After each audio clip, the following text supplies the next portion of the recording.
남은 생애를 같이 하게 되는데, 유명했던 이 톨스토이나 도stoyevsky, 이 러시아의 대문호들이었는데도 결혼관이 틀리니까 어떤 가정은 행복한 결말을 썼고, 한 가정은 불행한 자취를 남기게 되었습니다.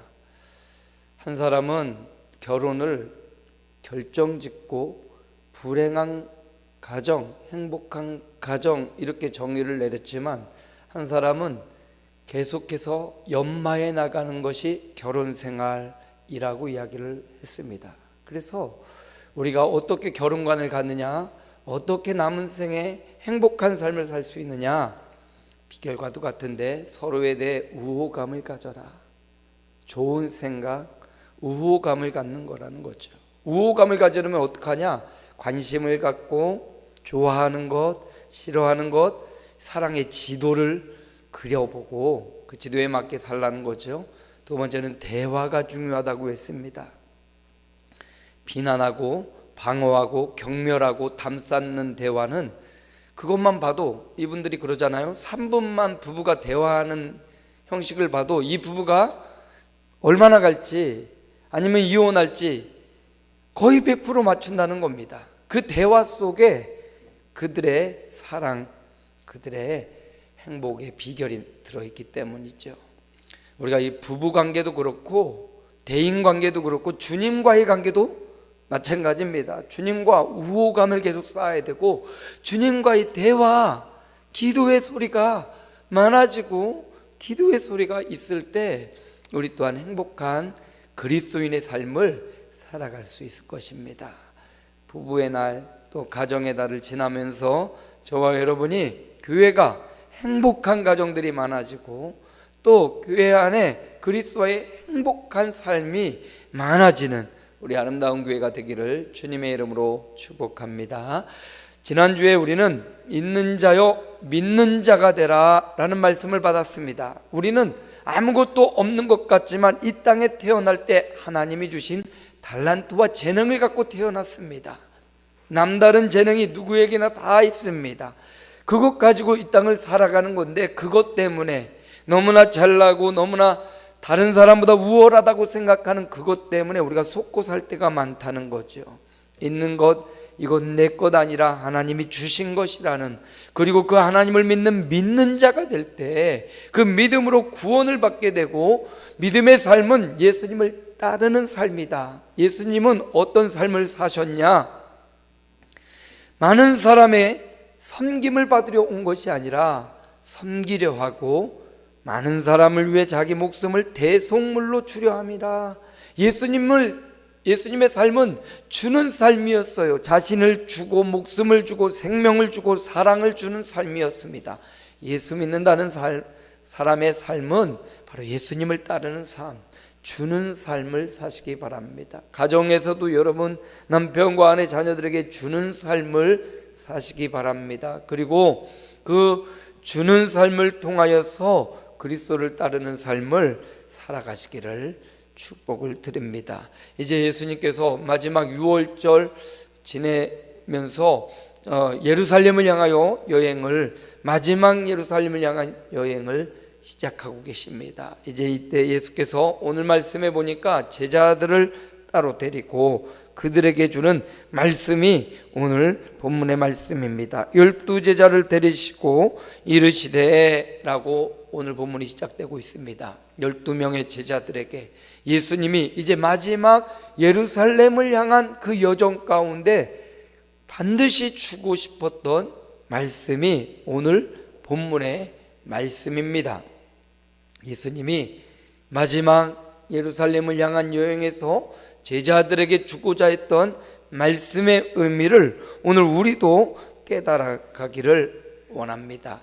오늘 본문의 마지막에 보니까 그들이 도무지 깨닫지 못하였다, 하나도 깨닫지 못하였다, 이런 말씀을 보고 저는 오늘 말씀의 제목을 깨달아야 변화가 시작된다, 깨달아야 변화가 시작된다. 부부관계에 있어서도 무엇이 문제인지 내 고쳐야 될 점이 무엇인지 이걸 깨닫지 않으면 그 관계가 개선되지 않습니다. 친구 관계도 마찬가지고요, 주님과의 관계도 마찬가지입니다. 무엇이 잘못했는지 또 어떻게 해야 되는지 깨달을 때 그 관계의 개선이 변화가 일어날 수 있는 것입니다. 오늘 본문에 보면 제자들이 예수님께서 누누이 여러 차례 강조하신 말씀들이 있었는데 그 말씀을 깨닫지 못하니까 여전히 변화가 없습니다. 오늘 말씀을 보면서 우리가 무엇을 깨달아야 되는지, 어떻게 깨달아야 되는지, 무엇을 통해서 깨달아야 되는지를 살펴보기 원합니다. 깨달아야 변화가 시작됩니다. 그럼 우리가 무엇을 통해서 깨달아야 되고 어떤 것을 깨달아야 되는가? 첫째, 우리는 성경을 보면서 깨달아야 됩니다. 성경은 이 땅에 존재하는 가장 오래되고 가장 많은 교훈과 하나님을 믿지 않고 예수를 믿지 않아도 성경 속에 나타난 수많은 지혜, 문학, 역사, 성경을 통해서 깨달을 수 있는 것들이 너무나 많이 있습니다. 그래서 우리가 인생을 살아가면서 성경을 통해서 깨달아야 됩니다. 사람의 시작과 사람의 마지막이 기록된 책이 바로 성경이에요. 우리 인생의 마음의 씀씀이가 어디 있는지 또 어떻게 살아야 될지가 이 성경에 분명히 나와 있습니다. 그래서 동서양을 막론하고 가장 많이 판매되고 가장 많은 독자를 갖고 있고 유사 이래로 가장 많은 사람들이 가까이 하며 지혜와 문화 또 인생의 미래를 설계하고 가치관과 세계관을 갖게 했던 책, 바로 그것이 성경책입니다. 그래서 성경을 통해서 우리는 깨달을 때 뭔가 변화가 일어납니다. 성경은 우리에게 두 가지를 말해줍니다. 요약하면 성경이 우리에게 말하고 싶은 것은 두 가지입니다. 첫째는 어떻게 구원받을 수 있는가? 죄인인 사람, 인생이 내가 어떻게 구원받을 수 있는지를 성경 창세기부터 요한계시록이라는 이 성경을 통해서 우리에게 가르쳐주고 싶은 것입니다. 내가 어떻게 구원받을 수 있는가? 이 땅에 태어나서 일생을 살다가 결국은 마지막 죽음의 순간이 오는데 죽음 이후 내가 어떻게 구원받고 하나님이 예비하신 천국에 들어갈 수 있는가? 어떻게 구원받는지에 대한 해답이 바로 성경에 나와 있습니다. 성경은 뭐라고 말합니까? 예수 그리스도를 알고 그분을 믿고 영접하고 그분을 따르는 자가 구원을 받는다, 이렇게 말합니다. 또 성경은 두 번째 우리에게 가르쳐주는 바가 있는데, 구원받은 사람이라면 어떻게 살아야 되는가? 구원받은 사람의 삶의 목표가 무엇인가? 이것을 분명히 알려줘요. 그래서 우리가 성경을 읽으면서 내가 어떻게 구원받았는지 구원의 감격에 사로잡혀야 되고, 또 성경을 읽으면서 구원받았으니 이제 어떻게 살아야 되는가, 남은 생에 어떻게 살아야 되는가, 이것을 성경을 통해 배워야 되는 것입니다. 자, 이 성경이 우리에게 가르쳐주는 바가 이렇게 많이 있는데, 특별히 성경이 우리에게 약속한 바가 있습니다.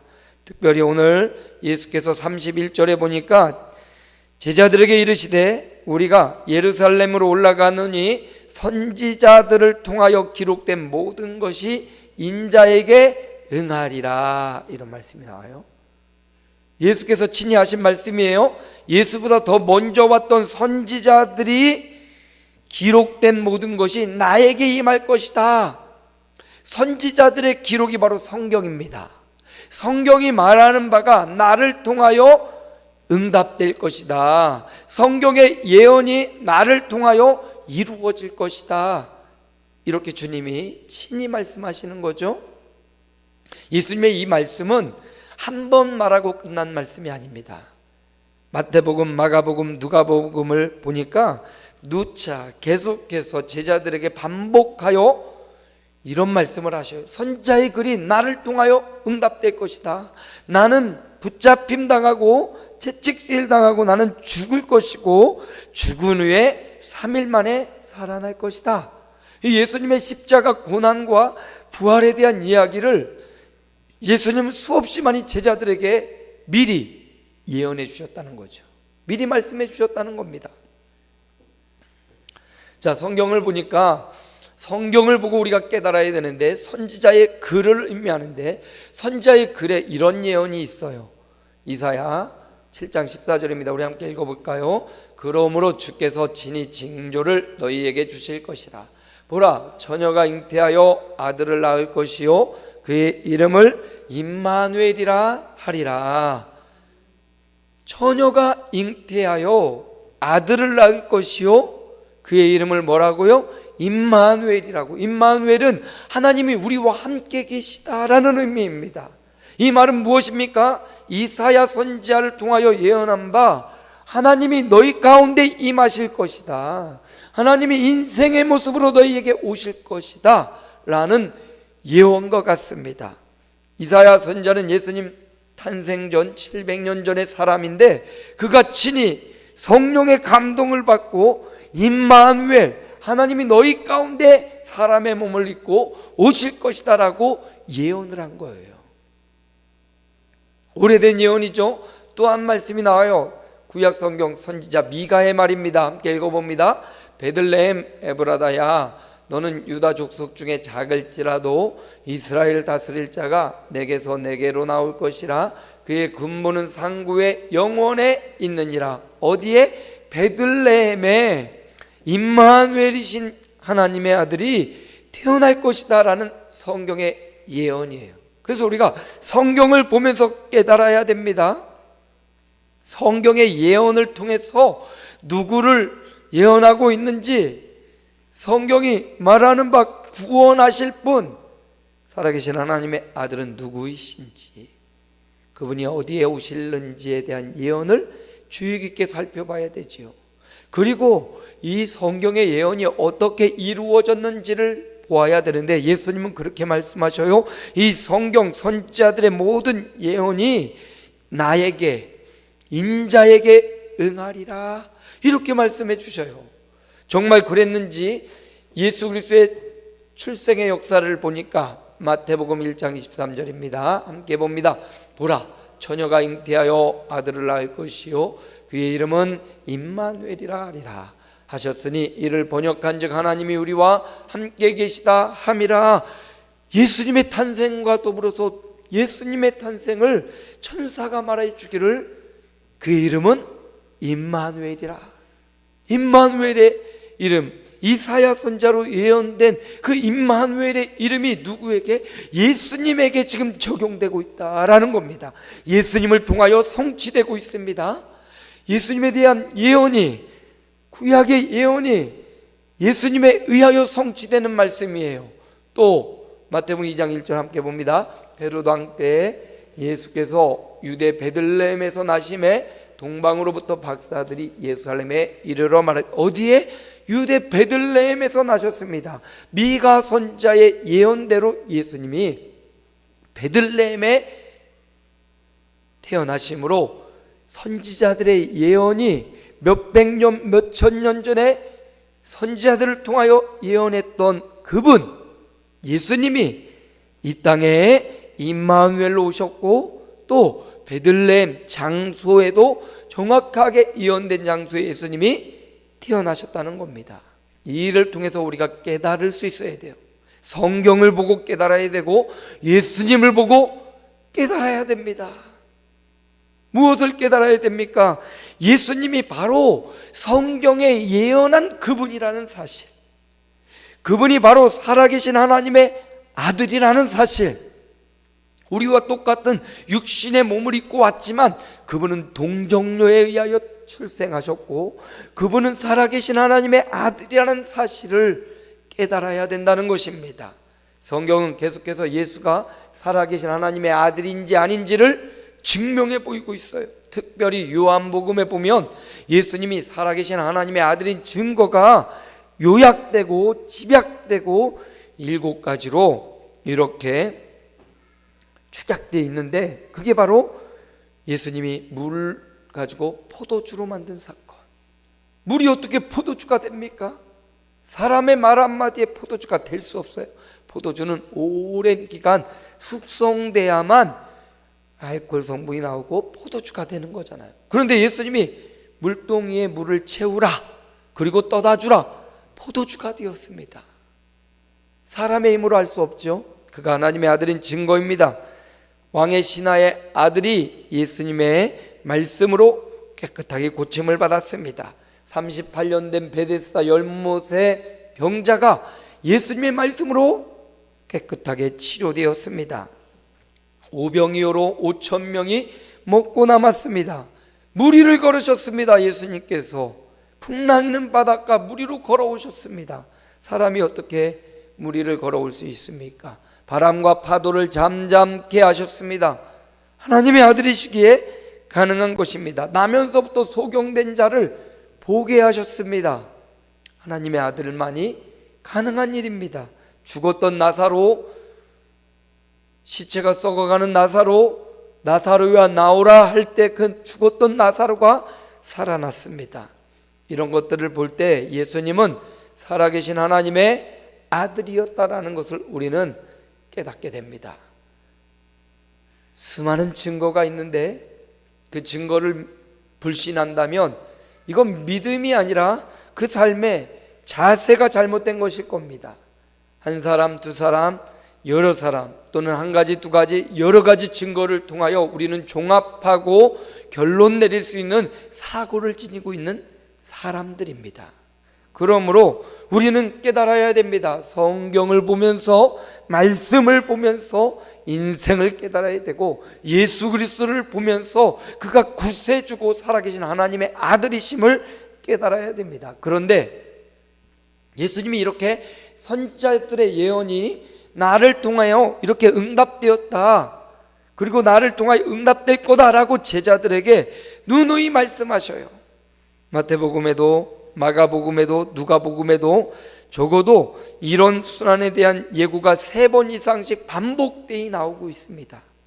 제자들과 함께 가면서 야, 이제 선지자들이 예언한 그 글이 나를 통해서 성취될 거야. 내가 사로잡힘 당하고 내가 죽을 거야. 그러나 죽음 후에 나는 사흘 만에, 3일 만에 부활할 거야. 이 말씀을 누누이 반복적으로 말씀하셨는데 오늘 말씀 34절에 보니까 제자들이 이것을 하나도 깨닫지 못하였다. 뭐라고요? 하나도 깨닫지 못하였다.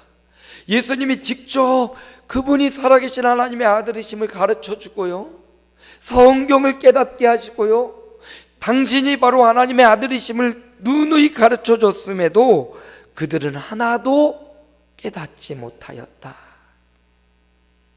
그러므로 여러분, 왜 깨닫지 못하였어요? 그 말씀이 감추었으므로 그들이 그 이르신 바를 알지 못하더라. 감추어져 있으면 알지를 못해요. 그래서 우리가 구해야 될 것이 있습니다. 깨달음을 구해야 돼요. 하나님, 오늘 예배당에 가서 말씀을 들을 때, 찬양을 할 때, 기도를 드릴 때 하나님 나에게 깨닫게 해 주옵소서. 내가 기도해야 되는 이유를 깨닫게 하시고, 내가 살아야 될 이유, 내가 예배 드려야 될 이유, 내가 말씀을 보는 이유, 이걸 깨닫게 해달라고 기도해야 돼요. 감추어져 있으면 들리지가 않아요. 아무리 예배당에 와서 함께 예배를 드려도 무슨 말씀인지 알아듣지를 못해요. 만약에 여기에 저 아프리카 케냐의 사람이 와서 케냐 말로 막 뭐라고 하면 아무리 말해도 우리가 못 알아듣겠죠. 왜? 배운 적이 없고 들은 적이 없고 그 언어를 모르니까. 마찬가지입니다. 하나님의 영적인 말씀을 아무리 전해줘도 우리가 깨닫지 못하면, 이게 감추어져 있으면 깨닫지를 못하는 거예요. 그래서 저도 하나님 앞에 기도합니다. 주님, 종의 눈을 열어서 하나님의 말씀에 기이한 것을 보여주옵소서. 이게 깨닫게 해달라는 거예요. 하나님, 내 귀를 열어서 성령이 귀에 나에게 하시는 말씀을 듣게 하옵소서. 그냥 청각으로 듣는 들음이 아니라 깨달음을 달라는 기도예요. 깨닫지 못하면 변화가 일어나지 않습니다. 성경에 이런 주님의 반복적인 말씀을 해도 그들이 깨닫지 못했는데 언제 그들이 깨닫냐? 누가복음 24장 7절 8절 우리 함께 읽어봅니다. 이르시기를 인자가 죄인의 손에 넘겨져 십자가에 못 박히고 제3일에 다시 살아나야 하리라 하셨느니라 한데 그들이 예수의 말씀을 기억하고, 그때에는 예수님이 살아계실 때에는 아무리 선지자들의 예언이 나에게 성취될 거야, 내가 죽을 거야, 그런데 내가 다시 살아날 거야, 이 말씀을 도무지 깨닫지 못했습니다. 언제 깨닫느냐? 정말 예수님이 말씀하신 대로, 예고한 대로 로마 군병들이 잡히고 십자가에 못 박혀 죽었습니다. 3일이 지났어요. 여인들이 죽은 시체에 향품을 바르려고 무덤으로 달려가는 겁니다. 근데 무덤에 갔더니 이미 돌이 굴려져 있고, 그 무덤에 굴이 굴려져 있고, 들어갔더니 예수님은 계시지 않는 거예요. 세마포옷만 있는 겁니다. 여자들이 낭망하고 절망했습니다. 예수님이 사라졌잖아요. 그 예수님, 죽은 예수님을 만나러 왔던 여인들이 막 낭망하고 쓰러져 있을 때 천사가 나타나서 어찌하여 여기서 예수를 찾느냐? 예수님이 너에게 누누이 가르쳐주지 않았느냐? 뭐라고? 인자가 죄인의 손에 넘겨지고 십자가에 못 박히시고 3일 만에 다시 살아나리라, 이렇게 너희에게 누누이 말씀하지 않았느냐? 천사가 이것을 말해줄 때 예수님의 부활의 그 현장에, 예수님의 무덤의 현장에 나갔던 여인들이 예수님의 말씀이 기억나고 깨달아진 겁니다. 부활하신 예수님 그 일을 경험하고 나서 그들은 주님의 말씀을 기억해냈어요. 여러분, 주님의 말씀을 기억해내는 것, 이게 바로 깨달음이에요. 우리의 삶의 현장에서 예수님의 말씀을 기억해내는 것, 이게 바로 깨달음이라는 사실을 기억하시기 바랍니다. 그래서 이 여인들이 예수님의 말씀하심이 이제, 예수님이 친히 말씀하셨지, 누누이 말씀하셨지, 그 말씀이 이 말씀이구나, 그 말씀이 이런 뜻이었구나, 죽고 정말로 부활하시는 거구나, 깨달아지는 거죠. 누가복음 24장 45절도 함께 읽을까요? 예, 그들의 마음을 열어 성경을 깨닫게 하시고 또 이르시되 이같이 그리스도가 고난을 받고 제3일에 죽인 자 가운데서 살아날 것과, 예수께서, 부활하신 예수님이 제자들에게 확 오셨습니다. 그리고 그들에게 마음을 열어 성경을 깨닫게 하셨다. 누가 성경을 깨닫게 하십니까? 우리 주님이 성경을 깨닫게 하셔요. 그래서 우리가 기도해야 될 바, 하나님, 내 마음을 열어주십시오. 그리고 하나님의 말씀을 깨닫게 해주십시오. 깨닫는 자가 그 나머지 삶을 변화하며 새로운 삶을 살아갈 수 있습니다. 자동차에 보면 여러 가지 기능들이 있습니다. 그런데 그 자동차의 기능을 다 써먹지 못하는 경우가 있어요. 왜? 그 자동차의 기능을, 그 매뉴얼을 보고 잘 익혀야 되는데 그 익히지 않으니까, 배우지 않으니까 좋은 기능이 있는데도 써먹지를 못해요. 여기 핸드폰에도 좋은 기능들이 많이 있는데 이걸 어떻게 쓰는지 자꾸 배워야 그걸 알고 써먹을 수 있는데, 비싼 핸드폰을 사놓고 이걸 써먹지를 못하는 경우가 너무 많아요. 귀하고 인생의 구원과 인생의 축복의 말씀이 성경에 있는데 이거를 깨닫지 못하니까 써먹지 못하는 것과 동일합니다. 너무나 귀하고 좋은 성경이 있음에도, 지혜와 축복의 길이 있음에도 불구하고 이걸 써먹지 못하니까 여전히 고통, 저주, 사망으로 달려가는 거예요. 그래서 우리가 기도해야 될 바가 있어요. 주님, 깨달음을 주십시오. 성경을 통해서 깨닫게 해 주십시오. 예수 그리스도의 삶의 행적을 보면서 깨닫게 해 주십시오. 깨달음을 구하는 성도. 나 은혜 받았어요. 은혜는 뭔가 했더니 깨닫는 거예요. 말씀을 깨닫고 그 깨달음을 실천해내는 것, 이게 바로 은혜입니다. 결론을 말씀드립니다. 깨달아야 변화가 시작됩니다. 부활하신 예수님을 만나고 마음이 열리고 성경을 깨닫게 된 제자들은 완전히 변화된 삶을 살아갑니다. 겁쟁이 베드로, 그렇게 담대했던 베드로도 겁먹고 예수님 버리고 도망했죠. 12제자들 다 도망했던 그들인데 이 부활하신 예수님을 만나고 성경의 비밀을 깨닫고 완전히 변화된 삶을 살아갑니다.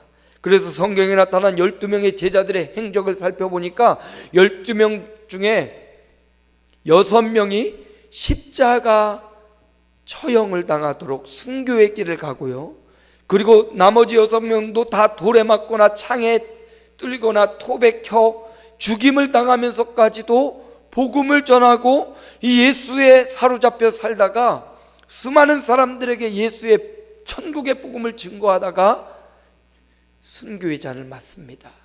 어떻게 이런 변화가 가능하겠습니까? 깨달음에서부터 왔다는 거예요.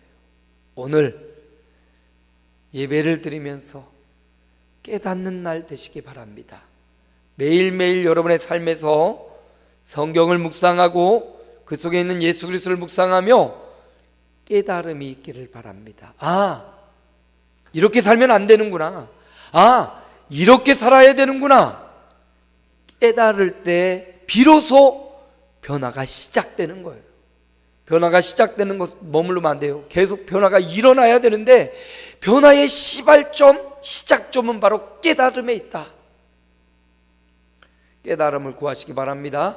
뭘 보면서 우리가 깨달아야 돼요? 성경을 보면서 깨달아야 돼요. 두 번째, 예수 그리스도를 통해서 성취된 예수 그리스도를 보면서 깨달아야 돼요. 우리가 어떻게 깨달음을 구하는 삶을 살아야 돼요. 하나님, 깨닫게 해주십시오. 마음의 눈을 열어주십시오. 하나님의 말씀을 믿어지고 깨닫게 해주십시오. 이렇게 깨달아서 변화가 시작되는, 남은 생에 변화되는 삶을 살아가시는 주님의 남녀 종들 되시기를 주의 이름으로 축복합니다. 주님 감사합니다. 깨달을 때 참된 변화가 시작되는 것입니다. 선지자의 글을